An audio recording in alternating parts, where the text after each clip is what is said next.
भाई रोटी वोटी सेकनी हो तो सेक लेना। यहाँ पे अच्छा लगा काम है तो सही कह रही हो ना। कोला बेचते जाएंगे, बेच नहीं जाने चाहिए। बताओ गैस खत्म होगी क्या? गैस खत्म नहीं हुई, गैस तो है और फिर थोड़ा सिलेंडर है यार, उस पे बनेगी है नहीं। खाना बनाने के तो चाहिए। हाँ, हम आप भाई अब जैसे क्या नाम गैस खत्म होंगे चूल्हा रखेंगे गाँव की तरह शहरों में। ओ गुजरात में सब क्या कहते हैं, गुजरात में सब में कि नोएडा में देखो। नोएडा में छोड़, गुजरात में हाँ नोएडा में वो भी आ रहा था। तो गाइज वेलकम बैक यूट्यूब अपने चैनल में आप सबका स्वागत है। कैसे हो आप सब? उम्मीद करती हूँ कि आप सब बहुत बढ़िया होंगे दोस्तों। तो मैं भी बहुत बढ़िया हूँ और मेरी शुरुआत हो चुकी है आज 7:30 बजे से, क्योंकि आज संडे है और मैंने सोचा कि मैं भी थोड़ा रेस्ट, जल्दी रोज़ उठना होता है सुबह सुबह 4 बजे 5 बजे। तो मैंने सोचा कि आज थोड़ा बहुत मैं भी संडे का फ़ायदा उठा लूँ। तो सब सो रहे हैं फिलहाल, तो कोई भी नहीं उठा है और मैं उठी हूँ इसलिए क्योंकि मुझे पूजा पाठ करनी थी और मेरे लड्डू जी भी नहीं उठे अभी तक, मैं उनको भी जगा देती हूँ।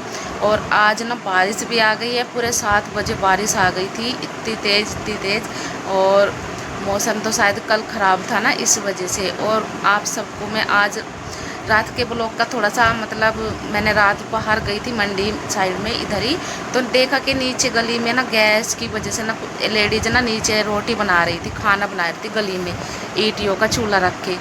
तो मैंने उसको भी ऐड कर लिया, वो आप सबको भी दिखाऊंगी कितनी परेशानी गैस की वजह से हो रही है, महंगाई कितनी छा गई है गैस पर। और अब मतलब जो है शहर में रहने वाले उनके लिए प्रॉब्लम बन गई है, बहुत ज़्यादा प्रॉब्लम बन गई है कि वे कैसे खाना बनाएंगे। अब ये समस्या तो ये है कि बहुत ज़्यादा फ़ायदा है इस वजह से, क्योंकि उनके पास लकड़ी होती है, वो उपले होते हैं जो गोबर से बनते हैं, तो उनसे वो अपना खाना बना सकते हैं आराम से, उनको मतलब टेंशन नहीं है कि गैस महंगी हो या ना हो। लेकिन जो शहर या कस्बे में रहते हैं उनके लिए बहुत ज़्यादा परेशानी की बात है कि वे कहाँ से क्या करेंगे। यहाँ पर अब चूल्हा जलाएंगे और चूल्हे में ही रोटी बनेगी। और ज़्यादातर लोग बाग यही कर रहे हैं, अब जिसके गैस ख़त्म हो रही है, गैस नहीं मिल रही है, सिलेंडर नहीं मिल रहे हैं, तो वे अपनी छत पे चूल्हा रख रहे हैं और रोटी बना रहे हैं। तो मैंने नीचे देखा कि नीचे भी बेचारी खाना बना रही थी रोड पर बैठकर। तो देख कितने दिन आ गई है ना, देखिए ऐसा नहीं सोचा था कि कभी ऐसा भी होएगा, जैसे कि सिलेंडर पर महंगाई छा रही है और इस वजह से अब सबका जीना मुश्किल। क्या ऐसे दिन भी देखने पड़ेंगे कि रोटी खाने के लिए सब कुछ ना कुछ करना ही पड़ता है। रोटी खाएंगे तो तभी तो बच्चे भी और अपना आप भी स्वस्थ रहेंगे, नहीं खाएंगे तो भूखे मर जाएंगे।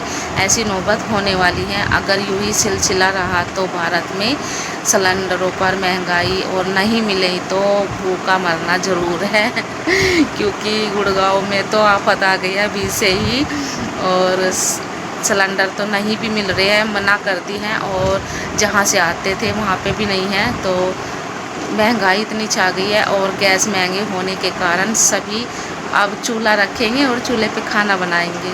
तो मैंने देखा, मौका बताओ कैसे कैसे दिन देखने पड़ जाते हैं। कभी कभी ऐसा भी होता है कि हम जिसकी उम्मीद नहीं करते हैं वो भी सामने हो आकर ही।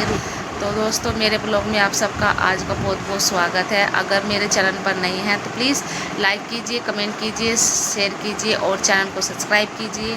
और आप सबके साथ में मैं इसी तरह से नए नए ब्लॉग पेश करती रहूँगी, आप सबको मतलब अच्छे अच्छे ब्लॉग देखने को मिलेंगे। और मैं चलती हूँ लाला जी को उठाने के लिए और उनको स्नान करा देती हूँ, फिर पूजा में चलेंगे और फिर देखती हूँ अगर मौसम सही है, बाहर मतलब कीचड़ नहीं हुआ तो मंदिर में जाऊँगी। मंदिर में जाके पूजा करके फिर घर पे आके तब सब बच्चों के अपने लिए और सबके लिए खाना बनाऊँगी। नाश्ते में देखते हैं क्या बनता है। और अभी तो सब लोग सो रहे हैं, तब तक आप लोग भी वेट कीजिएगा। चलते हैं हम लाला जी को उठाने के लिए।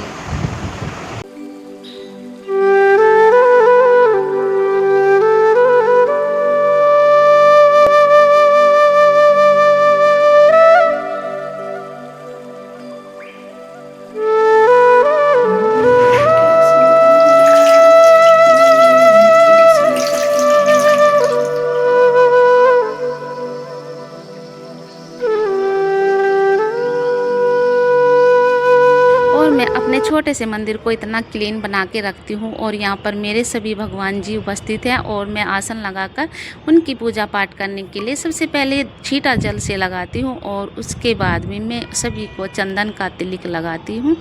तो मैं डेली ऐसे ही अपने भगवान जी और अपने जो इष्ट देव हैं उनकी पूजा संपन्न करती हूँ और अपने घर में सुख समृद्धि के लिए भगवान जी से प्रार्थना करती हूँ।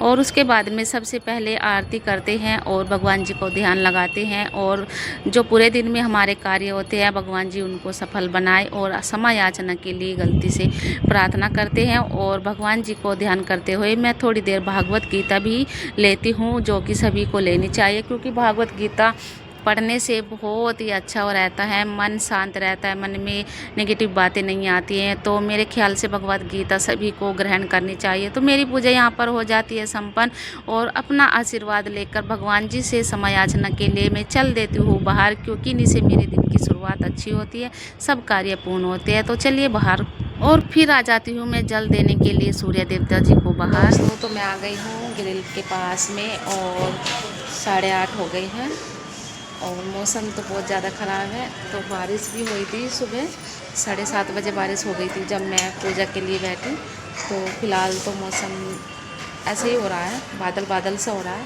और अब मैं चलती हूँ मंदिर में और आप सबको दिखाती हूँ बारिश ने कैसा बुरा हाल कर दिया है। ठीक है कि नीचे गाय खड़ी है और सारे को गीला गीला हो गया है, ये देखिए सारे ना गीला गीला हो गया है। बारिश का मौसम अब भी हो रहा है, खुला नहीं है। और सुबह तो इतनी तेज़ रुक के उतार रखे थे भगवान, कितनी तेज़ बिजली कड़कड़ा रही थी बारिश के लिए। और इधर से भी ख़राब हो रहा है मौसम। मौसम तो देखना आप लोग, बादल हो रहे हैं, दिख गए आप सबको बादल, है ना, बादल हो रहे हैं ना। और इधर भी बादल हो रहे हैं, देखना काले काले बादल हो रहे हैं, खूब ज़्यादा। बारिश आएगी ऐसी बात नहीं है, लेकिन मैं पहले पूजा के लिए मंदिर चली जाती हूँ। कभी मैं बारिश की वजह से रह जाऊँ और मेरी पूजा भी ना हो पाए। तो आप सब बने रहना ब्लॉग में, तब तक चलते हैं पूजा के लिए। और फिर मंदिर में पूजा करने के लिए मैं आ जाती हूँ, और यहाँ पर बहुत ही ज़्यादा आज भीड़ भी है, और सभी मतलब यहाँ पर पूजा करने के लिए भक्तजन आते हैं। तो मेरी पूजा हो गई है संपन्न, और सभी से आशीर्वाद लेकर मैं चल पड़ती हूँ कमरे की ओर, क्योंकि बहुत सारे मैं तो मंदिर से अभी आई हूँ मितांश के साथ में। मितांश की मामा झाड़ू पोछा कर रही है, इधर कमरे में भी सो रहे हैं सब, लाइट भी नहीं जल रही। और उसके बाद मैं लाला जी को भोग लगा देती हूँ, क्योंकि अभी खाना वाना तो बनाया नहीं है, चाय का मीठा भोग लगा देती हूँ। उसके बाद में जब लंच बनेगा आलू के पराठे बनाऊंगी इनके लिए भी अलग से, फिर इनको भोग लगाऊंगी, क्योंकि अभी तो मैं पहले इनका भोग मीठे से लगा देती हूँ, और उसके बाद में आगे के कार्य करती रहूँगी आराम से। और फिर यहाँ पर मैं लाला जी को चाय पिलाकर उनका अच्छे से मुँह साफ कर देती हूँ, फिर उनको बैठा देती हूँ। और उसके बाद में दोनों कमरों में झाड़ू पोछा हो रहा है, इधर भी क्लीन हो गया है और उधर भी। फिर उसके बाद लगा देती हूँ मशीन, और कपड़े इतने सारे हैं क्योंकि आज रविवार है तो ज़्यादा हो जाते हैं, है ना। भुट्टे भून रहे हैं, मैं आपको दिखाती हूँ। और फिर बच्चों को लेकर बैठे हैं इनके अंकल जी, क्योंकि ये ना रात के टाइम मंडी से लेकर आए थे भुट्टे, और भुट्टे लेकर आए थे तो बच्चों को सुबह दिख गए और जिद करने लगे कि अंकल जी भून कर दो। तो इनके अंकल जी ने यहाँ पर आग जलाकर बच्चों को भुट्टे भूनने भी सिखा दिए हैं, और अपने आप भी बच्चे बन बैठे हैं। तो ये ना कभी भी भुट्टे भुने हुए नहीं लाते हैं, कच्चे ही लाते हैं, या तो हम उबाल कर खाते हैं या फिर भून कर खाते हैं। तो यहाँ पर बच्चों की ख्वाहिश पूरी करी जा रही है, तो बच्चे भी और इनके अंकल जी साथ में बैठकर बच्चों के साथ भुट्टे भून रही हैं। और ये ना भूनने के बाद बड़े टेस्टी लगते हैं, बड़े मीठे लगते हैं। और उसके बाद में बच्चों को हम भून कर देते हैं, जैसे नमक मिर्च और नींबू ऐड कर इसमें, जैसे रेडीमेड मोल के आते हैं बाहर से, बिल्कुल ऐसे ही बना कर देते हैं। बच्चों को घर पर ही सारी चीज़ कंप्लीट मिल जाती हैं, इस वजह से बच्चे भी बहुत खुश हो जाते हैं। बच्चों को हर टाइम ये सब चीज़ें चाहिए होती हैं। तो यहाँ पर बच्चों के बूटे हो गए बुनकर तैयार, और मैं चलती हूँ खाना बनाती हूँ सबके लिए, देखती हूँ क्या बनाती हूँ। आलू के पराठे, आलू उबलने रख देती हूँ, और मसाला आलू मतलब रख देती हूँ, और पराठे बनाऊंगी। साक्षी ने मशीन लगा दी, कपड़े धो देगी, मैं खाना बनाऊंगी, ये कपड़े धोएगी, तो जल्दी काम हो जाता है फट देने से। और धसका लग रहा है क्योंकि उन्होंने बाहर आग से जला रखी है, पता नहीं किस चीज़ से धसका लग रहा है बार बार। तो बने रहना, चलते हैं, मैं किचन में खाना बनाती हूँ, ठीक है। तो भुट्टा खा रहा है भाई, देखो भुन भी गया है, बहुत मेहनत करके भुट्टा भुनना है। निकेत ने छोटा सा बचा दिया, दिखाना अच्छा लग रहा। चलो भाई, बच्चों का तो हो गया भुट्टा वट्टा सब बन गया रेडी। और फिर आ जाती हूँ मैं किचन में। किचन में आकर मैंने आलू पहले से उबाल कर रखे थे और उनको अच्छे से मिक्स किया है नमक मिर्च डालकर। यहाँ पर सारी मैंने धनिया, हरी धनिया होती है, ये सब चीज़ें, और चाय भी साथ में पक रही है। उसके बाद में ये मिश्रण हो गया है तैयार और फिर जल्दी जल्दी बनाने लग जाती हूँ आलू के पराठे, क्योंकि बहुत लेट हो चुके थे आज। और फटाफट से पहले लड्डू जी के लिए भोग बना देती हूँ, क्योंकि वे भी आज भूखे हैं। सुबह मैंने चाय पिलाई थी उनको, और टाइम ज़्यादा होने के कारण जल्दी सी मैं उनके लिए पराठा बनाकर उनको भोग लगा देती हूँ, क्योंकि सबसे पहले उन्हीं को खिलाऊंगी। बच्चे भी भूख से बोल रहे हैं जल्दी करो मम्मा, और सभी को भूख लग चुकी थी। और फटाफट से यहाँ पर मैंने उनके लिए तैयार कर दिए हैं। फिर उसके बाद में भोग लगाने के बाद सबको मैं खाने के लिए दूँगी, सबका हो जाएगा। फिर जो काम है बाकी का वो करते रहेंगे। तो यहाँ पर बनकर हो गए हैं रेडी। चलिए। हेलो गाइस, तो सारा काम हो गया है और कपड़े वपड़े सब धुलकर सुखा भी दिए हैं। ये रहे कपड़े, सारे सूख रहे हैं कपड़े, ये देखिए, कपड़े सारे सूख गए हैं। और हमने लंच भी कर लिया है, और लंच करने के बाद थोड़ी देर रेस्ट करती हूँ अब, क्योंकि थक गई हूँ, सुबह की लगी हूँ। तो आपको हमारे ब्लॉग में आज भुट्टे बच्चों का बहुत मन था, तो बच्चों ने सुबह भुट्टे भून लिए हैं। रात उनके अंकल जी ना लेके आए थे मंडी से भुट्टे। तो बच्चों का जब भी मन होता है तो हम ना बाहर से लेके आते हैं, और मंडी से यानी कि, तो घर पे ही बच्चों को हम भूनकर अच्छे से दे देते हैं, क्योंकि बाहर के पता नहीं कैसे कैसे बनाते हैं कैसे नहीं। इस वजह से हम घर पर ही भुट्टे लेके या तो उबाल लेते हैं या फिर उनको भून लेते हैं। तो बच्चे नींबू डाल के, नमक मिर्च जो भी है ये सब चीज़ें लगा के अच्छे से खा पी लेते हैं। मतलब अच्छा रहता है, घर पे जो चीज़ बनाते हैं तो नुकसान नहीं देती है। इस वजह से बच्चों को थोड़ा घर पे ही हम सब कुछ ला के दे देते हैं, और घर पर ही ज़्यादातर बनाते हैं। बाहर से बहुत कम खाते हैं, बीमारी हो जाती है, इस वजह से बीमार बच्चे हो जाते हैं। इस वजह से हम थोड़ा सेफ्टी बरतते हैं। और बारिश इतनी तेज़ आई थी, सुबह सुबह बहुत ज़्यादा तेज़ आई थी। और अब तो मौसम भी खुला हुआ है, मौसम भी ठीक है।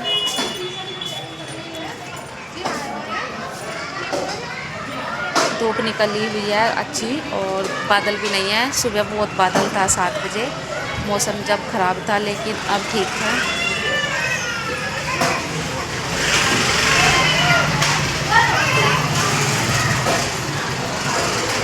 अब तो धूप निकली हुई है, मौसम तो मतलब खुल गया है। बारिश ऐसे ही आई थी हल्की वल्की सी, मतलब ठीक ठाक सी, ज़्यादा कीचड़ विचड़ भी नहीं की थी। और मैं तो बारिश थमने के बाद में मंदिर गई थी पूजा करने के लिए, क्योंकि डेली जाती हूँ। और एक प्रॉब्लम और हो गई है, रात ना मैंने इसमें डालूँगी ब्लॉग में, रात नीचे गई थी तो नीचे ना एक लेडीज़ खाना बना रही थी, और उसकी गैस ख़त्म हो गई। तो जैसे गैस पर महंगाई छा रही है ना, इस वजह से उसने नीचे भट्टी लगा रखी थी, और ईंट की भट्टी लगाकर अपना खाना बना रही। तो देखो अब ऐसे दिन भी आ गए हैं कि अब गैस तो महंगाई छा रही है और नहीं भी मिल रही है, ये परेशानी है। कोई कोई तो अपनी छत पर मतलब चूल्हा जलाकर खाना बना रहा है, और कोई जिसकी जो मजबूरी है ऐसे हो रहा है। लेकिन ज़्यादातर गांव में तो है, चूल्हा होता है और चूल्हे पर खाना बना लेते हैं।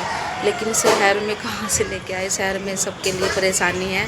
तो शहर में तो सिर्फ यही कर सकते हैं कि लकड़ियाँ लाकर और ईंटों की भट्टी बनाकर तब जाके खाना बनाते हैं। तो सबसे ज़्यादा प्रॉब्लम है इस चीज़ के लिए, पता नहीं कब तक चलेगा ये सिलसिला। और बेचारी बहुत मेहनत कर रही थी, बहुत ज़्यादा बोल रही थी कि अब ऐसे भी दिन देखने पड़ेंगे, इस पेट के लिए सब कुछ करना पड़ता है। छोटे छोटे बच्चे हैं, उनको भी भूख लगती है, टाइम पर खाना वाना सब देना पड़ता है, तो सारी चीज़ें देखनी पड़ती हैं। और मौसम बहुत अच्छा हो रहा है फिलहाल, और ठंडी ठंडी हवा चल रही है। आज बच्चे मतलब रेस्ट कर रहे हैं, सो गए हैं शायद, सो गए हैं, क्योंकि ट्यूशन भी जाना है। ट्यूशन तो मैं नहीं भेजती, अगर पेपर नहीं होता तो संडे को मैं ट्यूशन नहीं भेजती हूँ बच्चों को। तो पेपर है कल मंडे को, इस वजह से थोड़ा मतलब बाहर भी मतलब ट्यूशन में जाएंगे तो लर्न हो जाता है। बच्चे घर पे तो कर ही देते हैं, लेकिन बाहर ट्यूशन में जाएंगे ना तो अच्छे से तैयारी हो जाती है। इस वजह से मुझे ट्यूशन में भी जाना पड़ेगा बच्चों को लेके। तो मैंने सोचा कि थोड़ी बहुत देर बच्चों को खेल लेने देते हैं, पूरा दिन हो जाता है बच्चे को पढ़ाई वढ़ाई सब एक तरफा, ऐसे तो दिमाग भी ख़राब हो जाता है। थोड़ा बच्चों को भी रिलैक्स फील करना चाहिए। और पराठे बनाए थे आलू के, तो सबने भी खाए अच्छे से। और जैसे कि हम पराठे सिर्फ मैं संडे को बनाती हूँ, डेली नहीं बनाती हूँ। कभी कभार ऐसा हो जाता है बच्चे नहीं खाते हैं ना आलू वगैरह, तो तब बना देती हूँ उनके लिए। और मुझे भी अच्छे नहीं लगते हैं डेली की डेली पराठे, तो ये सब चीज़ें हम संडे को ही बनाते हैं। और वैसे तो कुछ भी मंगाना बच्चों को खा पी लेते हैं। और वे भी ड्यूटी गए हुए हैं सुबह के, तो शाम को आएंगे, 6 बजे आएंगे शाम को। तब तक सारा काम हो गया है। और बच्चों को भी अब थोड़ी देर लेके बैठूँगी, उसके बाद में ट्यूशन छोड़ के आऊँगी।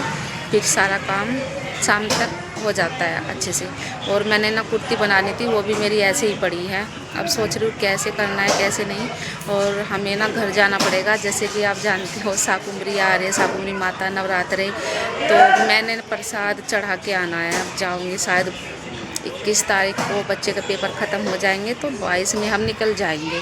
तो सोचा है कि वहाँ पे जाके ना माता रानी के दर्शन करके आए, और प्रसाद है जो वो चढ़ जाएगा। तो नवरात्रों में अच्छी बात होती है, जाना बहुत अच्छा रहता है। जब नवरात्रे आते हैं तो उन्हीं के दिन लगे रहते हैं, तो माता रानी के चरणों में अगर उस जब जाते हैं तो बहुत सुकून मिलता है और बहुत अच्छा रहता है। तो मैं तो बहुत दिन से कह रही थी कि हम जाएंगे, लेकिन माता रानी ने पता नहीं इतनी जल्दी बुला लेगी। सच में सोचकर हैरान हो जाती हूँ कि जो मैं सोचती हूँ अगर माता रानी वही करती, मेरी दिल की बात समझ लेती है। और मैंने अब तैयारी करनी है जल्दी से। जो सूट मैंने कुर्ती ले रखी है उनको तैयार कर लेती हूँ, क्योंकि सफ़र में ना ये सॉफ्ट से कपड़े ही अच्छे रहते हैं, वरना बहुत गर्मी होती है। ट्रेन में तो ज़्यादा भीड़ रहती है। तो यहाँ से हम जाएंगे तो ट्रेन में ही, और गाँव से जाएंगे गाड़ी में। शाकुंभरी माता के लिए गाड़ी में जाएंगे। तो सोच रही हूँ गाड़ी में कैसे जाऊँगी, क्योंकि मुझे तो परेशानी होती है इस चीज़ से, गाड़ी से प्रॉब्लम होती है थोड़ी। उसमें बैठ के ना घिरनी वगैरह, मतलब उन्हें बहुत ज़्यादा तबीयत ख़राब हो जाती है मेरी गाड़ी में। तो मैं सोच रही हूँ कैसे जाएंगे माता रानी के दरबार तक। गाड़ी तक का सफ़र तो बहुत बुरा है मेरे लिए। सोचती हूँ टाइम पर छोड़ देते हैं सब कुछ, जैसे माता बुलाएगी ऐसे ही हम जाएंगे। तो दोस्तों आज के ब्लॉग में सिर्फ इतना ही। और मैं आप सबको वहाँ के भी ब्लॉग बहुत प्यारे शेयर करने वाली हूँ। और प्लीज़ अगर मेरे चैनल पर आप सब नए हैं तो लाइक और कमेंट ज़रूर कीजिएगा, और चैनल को सब्सक्राइब कीजिएगा। और इसी तरह से हम आपके साथ में नए तरह के ब्लॉग शेयर करते रहेंगे, और आपको हर तरह की वीडियो डालते रहेंगे। तो प्लीज़ ब्लॉग में रहने के लिए प्लीज़ सब्सक्राइब करना चैनल को। और मिलते हैं नए ब्लॉग के साथ में, नई सुबह के साथ में। तब तक दीजिए हमको इजाज़त। आप सबको हमारे ब्लॉग में बहुत प्यार देने के लिए, और राधे राधे आप सभी को दोस्तों।